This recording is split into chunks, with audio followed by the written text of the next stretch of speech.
அனைவருக்கும் வணக்கம். ஊன்றை படித்து உண்மையை உணருங்கள் என்ற தலைப்பில் தமிழர் தலைவர் ஆசிரியர் அவர்களின் அறிக்கை வெளிவந்துள்ளது. டெல்லியில் நடைபெற்ற இந்தியா கூட்டணி கூட்டத்தில் காங்கிரஸ் கட்சியின் செயல்பாடுகள் குறித்து சமாஜ்வாதி கட்சி தலைவர் அகிலேஷ் கடுமையாக விமர்சித்து பேசியுள்ளார்.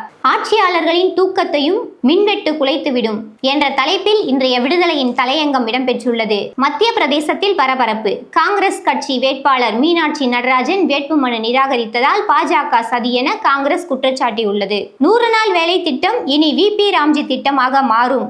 தமிழ்நாட்டிற்கு ரூபாய் 7585 கோடி இடைக்கால நிதி ஒதுக்கீடு செய்யப்பட்டுள்ளது. சிபிஎஸ்இ பள்ளிகளில் மும்மொழி கொள்கை கட்டாயம் என்ற ஆணை தன்னிச்சையானது, நியாயமற்றது என கூறி கல்வியாளரும் மகாராஷ்டிரா முன்னாள் அமைச்சருமான பௌசியா கான் உச்சநீதிமன்றத்தில் வழக்கு தொடர்ந்துள்ளார். 3 மாதத்தில் ஆட்சி கவிழும் என ஸ்டாலின் கூறவில்லை, மக்கள் கலைத்து போயுள்ளார்கள் என தங்கம் தென்னரசு விளக்கம் தெரிவித்துள்ளார்.